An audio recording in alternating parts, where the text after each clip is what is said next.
Welcome to Don Carinderia series. Whenever I don't feel like eating the usual breakfast, I go for pancakes. And my favorite is this Japanese Soufflé Pancakes.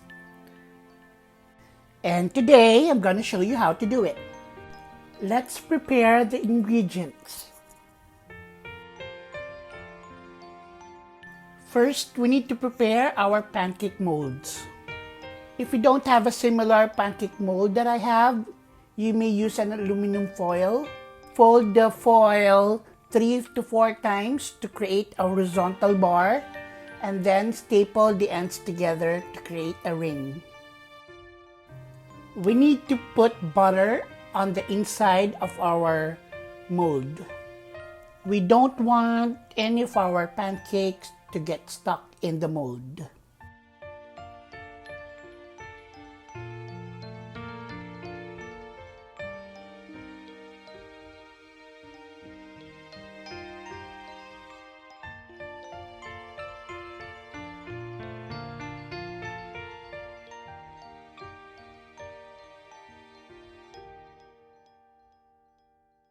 Next, we're going to separate our yolks with the whites.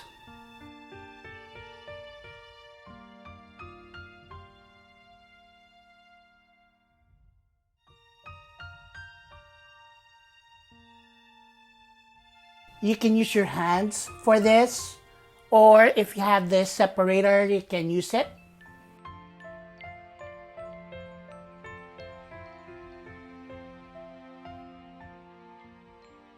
So with this egg separator, you can pour out the whites easily.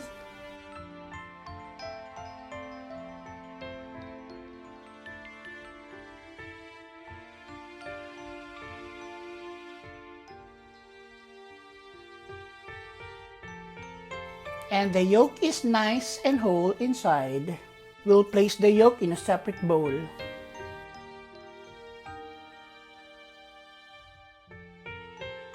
This recipe calls for 3 egg whites and 2 egg yolks.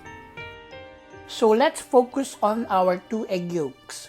We'll add in milk.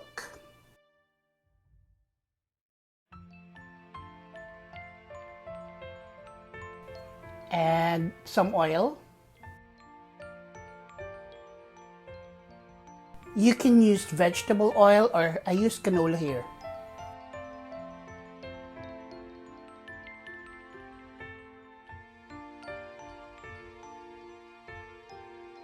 Let's mix it up a bit.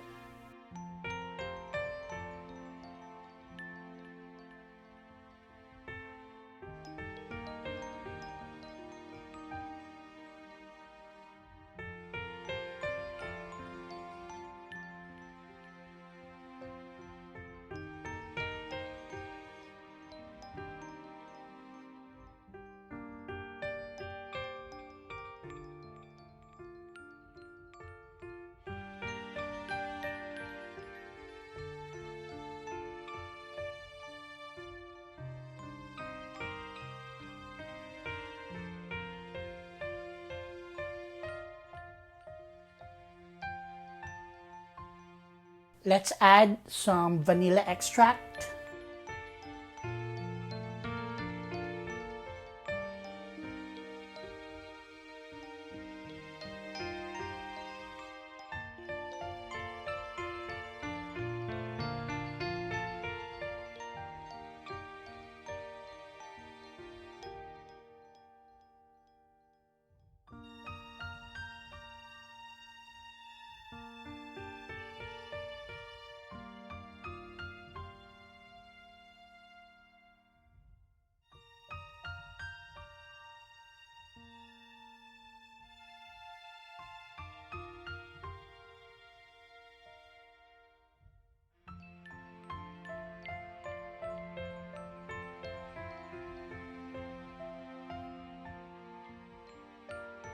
And lastly, we'll add in some flour. This is all-purpose flour.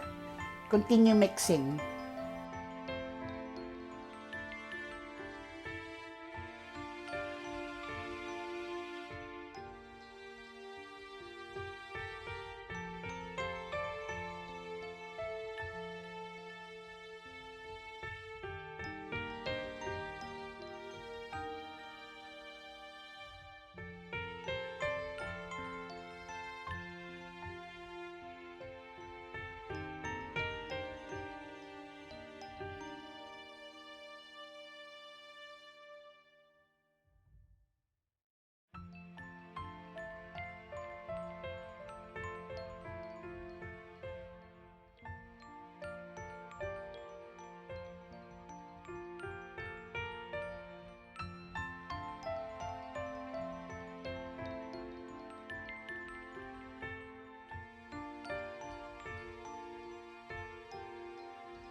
Set your yolk batter aside.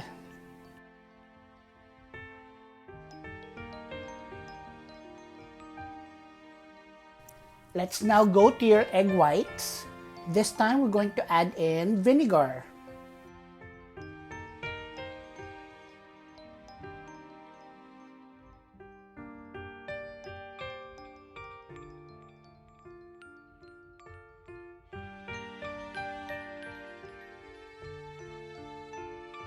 And using a hand mixer or electric mixer, start mixing on low speed.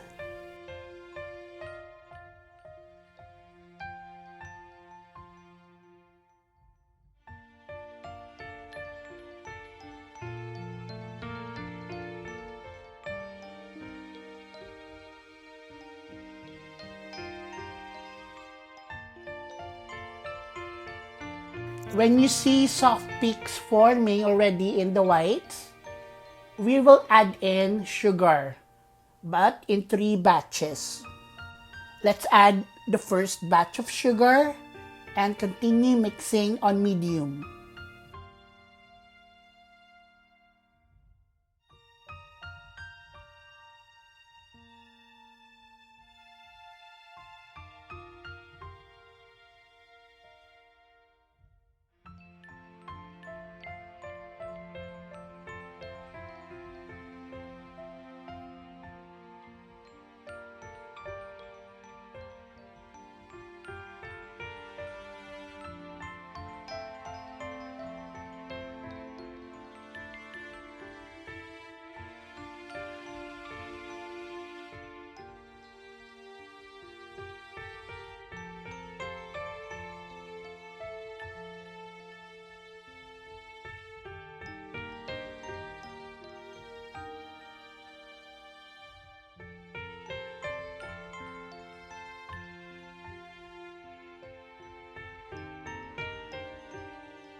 Add the second batch, continue mixing.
And then we'll add the final batch of sugar. You may now mix on medium to high until you see stiff peaks.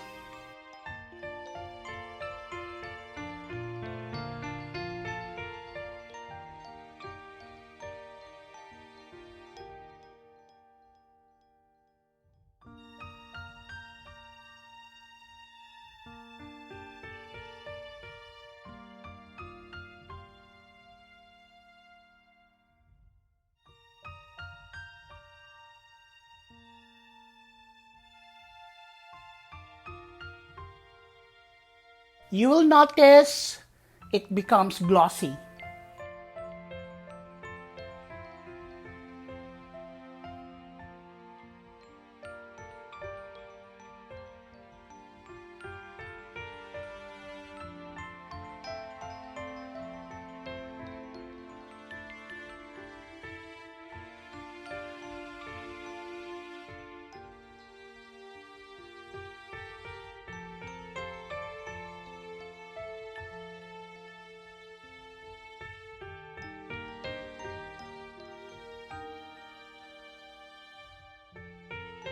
So when you see stiff peaks, It's time to stop.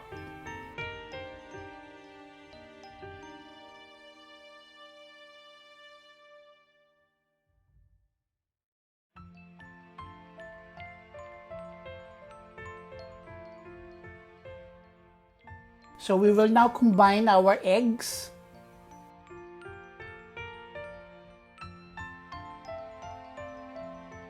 Add a quarter of your whites to the yolk batter.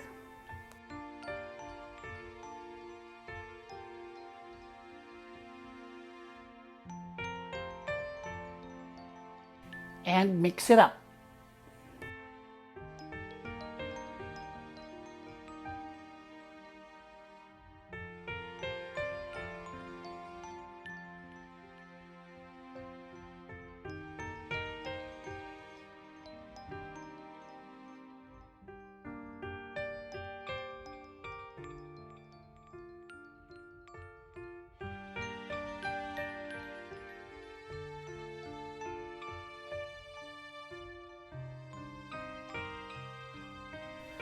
When they are mixed already, add the remainder of your whites into your batter.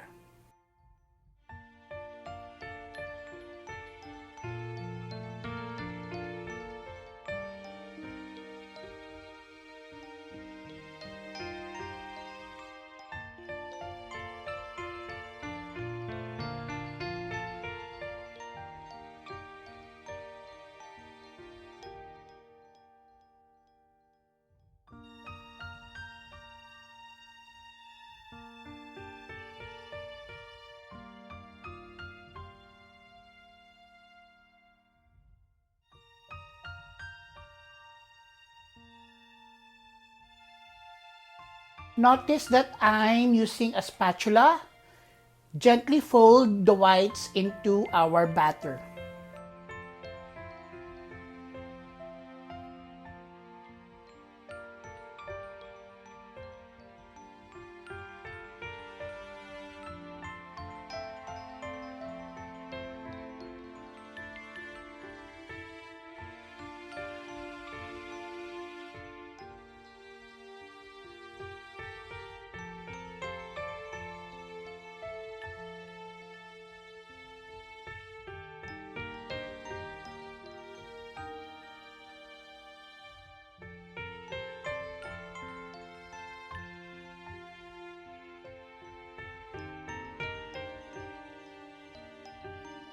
Don't overmix. Please like and subscribe to my YouTube channel. Thank you very much. Let's start cooking. Preferably use a non-stick pan for this. But anywho, on low heat, lightly butter your pan. Place your pancake molds and then pour some batter into the molds.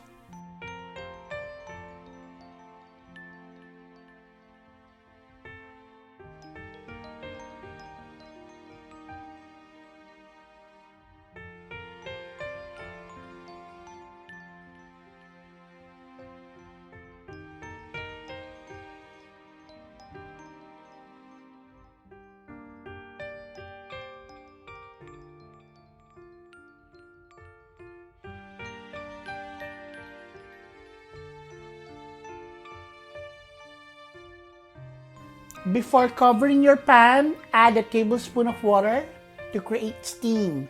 This will help to cook your pancakes.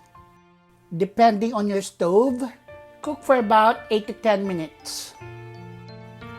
Turn over your pancakes very carefully.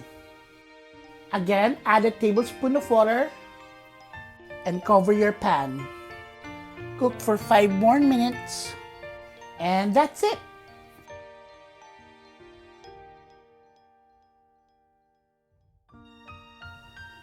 To fully enjoy your souffle pancakes, add some butter, fruits, and of course, the maple syrup.